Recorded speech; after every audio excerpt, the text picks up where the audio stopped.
Hey, Wembley World Entertainment, and I want to talk about the whole Millie Alcock situation surrounding Supergirl, because Vanity Fair, of course, dropped their interview with her right along with the final trailer, or the new trailer for the movie.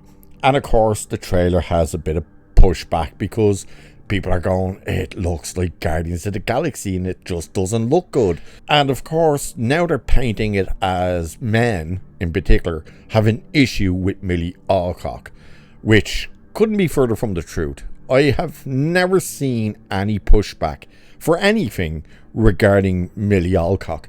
There was no pushback to her casting in Game of Thrones. I didn't see any pushback to that. And I most certainly did not see any pushback to her being cast as Kara Zor-El, aka Supergirl. In fact, every one of us, at least every one of us here on YouTube went, she's a great choice. The issue we had was the version of Supergirl she was going to portray, because it was the Tom King version. And looking over the Vanity Fair article, they sneakily did it where it doesn't have them posing questions to her, where we know the questions are there. So here's the article where she says this whole thing. Now, how this goes in relation to there's going to be blowback to her being Supergirl, and what she says, like, they couldn't be worlds apart, but they're also not really in there. So here is the whole part where she said what she says. Has the famously fickle Game of Thrones fandom prepared Alcock for the inevitable backlash she'll face? Now that's regarding Supergirl. Now I find it funny that they're saying the famously fickle Game of Thrones fandom. They're trying to argue here that the Game of Thrones fandom had an issue with Millie Alcock, because I would like to be shown that, because I've never seen anybody have a bad word to say about her in that show. So obviously their question to her was, hey, being in Game of Thrones, has that prepared you for why they say the inevitable backlash she'll face? Makes no sense to me. And this is what she said, which, think of this now, if we're going to paint this the way they want it to be painted, they're basically saying, has Game of Thrones prepared you for the backlash you're going to get for playing Supergirl? Now keep that in mind when you hear the answer of, it definitely made me aware that simply existing as a woman in that space is something that people comment on. We have become very comfortable having this weird ownership over women's bodies. I can't really stop them. I can only be myself. Now when you hear that, you kind of sit back and go, ownership over women's body? What are you talking about? Now that's all she said. That's the whole thing for this backlash to this question and her answer, and she's going after DC fans and stuff. Like, nowhere in that do they even mention DC fans or male fans for that matter. Like the fact that it says famously tickle Game of Thrones fandom, well, that would be men and women. So what way are they trying to word this towards her? Her answer is nonsensical anyway. But the issue I have is the answer she gave. She should have just said, look, fans will be fans, and do the Henry Cavill thing. It's their right to, nitpick at things because it's not going to be what they expected or anything like that. But here's the thing. The reason she answers it, I'm pretty sure she was told to answer something in that way. Not necessarily exactly what she said, but I'm sure she was answered, hey, don't just say, the fans can be fans and blah, blah, blah. Call them out. That sounds like it come down from DC or Warner Brothers something. But I wouldn't put it past the likes, especially Peter Safran. Maybe not James Gunn, but Peter Safran, because remember, this is the guy who was backing Amber Heard throughout the whole crap with her and said we don't listen to fans when the petition went to remove her from Aquaman 2. I wouldn't be surprised if he told Vanity Fair, ask her specific question regarding fans so they could get her to answer. I would not be surprised at all if that happened. It unbeknownst to Millie Alcock that the likes of Peter Safran or someone went to Vanity Fair before this interview and said, make sure you ask her a question specifically about fandom and stuff like that. And then they went and said to Millie Alcock, with her not knowing, that they went to here and said, hey, if you happen to get asked a question about fandom, this is the way we'd like you to answer it. So I wouldn't be surprised if that is where this all comes from. But where this thing is going is ridiculous, because the meltdown has begun over this.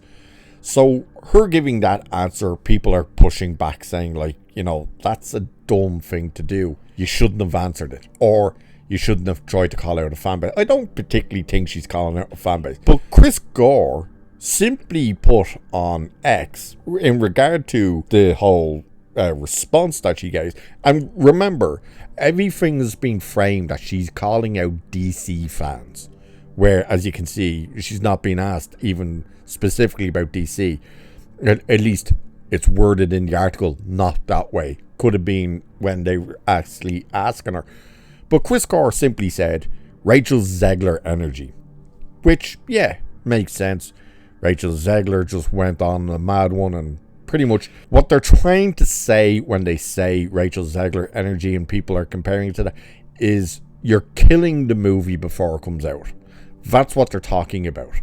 That it's the case of, if you wanted people on your side, calling them out isn't the best way to get them on your side. But people have had a meltdown, and this guy, Angry Joe, I'm sure we all know Angry Joe, had an absolute meltdown on X. And what's hilarious about this is he's calling out Chris Gore, and he throws Nerdrotic in there for some reason. But he's calling them out, saying they're having meltdowns over Millie Alcock, while he's having a meltdown over them. And they aren't having meltdowns over Millie Alcock at all. In fact, Gary from Nerdrotic has very much said from the word go how much he liked her as a choice as Supergirl. But here's what Angry Joe wrote on his Twitter saying, and this is in response to the Chris Gore simply saying Rachel Zegler energy. That's all he wrote. And Angry Joe responded, sigh. Actress responds reasonably. Chris Gore and his buddies have a disingenuous fit, which is hilarious because this is what Angry Joe's about to have. Rachel sat on the source material. Millie says all she can do is the best she can. Fuck her, right? Did y'all even read it? She didn't even insult you weirdos, and y'all still knee-jerk. You and Nerdrotic would never be happy unless all females shut up about shit they deal with sometimes completely. Why it triggers y'all so, I've no fucking idea. By the way, every time he says you are all, he says y'all. But you've already seen, we're not even halfway into his whole comment here, and you see how much of a meltdown he's already had. By the way, where are they attacking Millie Alcock? Especially Gary. Show me where it's saying they've attacked Millie Alcock. They've simply said you're kind of killing your movie before it comes out by making a statement. Not even a stupid statement towards DC fans, just a stupid statement. But he continued, and by the way, when someone has to constantly swear in their responses, number one, it shows you how angry they are, that they are the ones actually triggered. But they're also the people you don't particularly want to lean into and listen to, because it's like, so all you can do in your whole argument is swear back at someone. Okay, gotcha. But he continued saying, it's real little dick energy. Y'all already here proving her right. Desperate for the next Brie Larson video generator. Now, here's the thing. He's saying you're already proving Millie Alcock right. And he also specifically said, did you even read her whole statement? How then would they even be proving her right when she's talking about ownership over women's bodies? Doesn't really add up, does it? But he didn't stop. He said, by the way, Nerdrotic Michael Keaton, who you mentioned, did the same. He dealt with and commented about his body too. Audiences' expectations of his body not being muscular enough.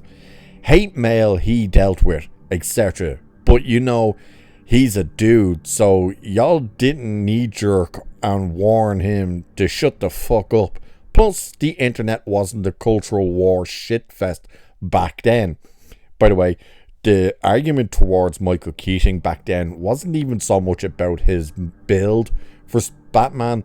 It was the fact that he had a comedy background. And it was the studio, by the way, who didn't want Michael Keaton. Warner Brothers pushed back against Tim Burton over Michael Keaton. They were like, the dude does comedy. You want him to play Batman? No. So he's being incredibly disingenuous there. So this character, and by the way, where's the argument about Millie Alcock's body for Supergirl? Again, I love when these dickheads put this type of stuff out and they never back it up with like proof or evidence. Like he's saying about Millie Alcock's body, obviously, for suiting up as Super. I'm sorry, where was that? By the way, Angry Joe and anyone else, do show me anywhere where there's actual backlash to her being cast as Supergirl. I would like to see that because I've never seen it. Or her casting in House of the Dragon. But Angry Joe finished with saying, this character and comic is literally everything y'all asked for. The opposite of a Mary Sue. Someone who actually earns it, and here you are, ready to treat it all the same. It's fucking boring, guys. I get it's what your audience expects, but have some integrity and surprise us for once.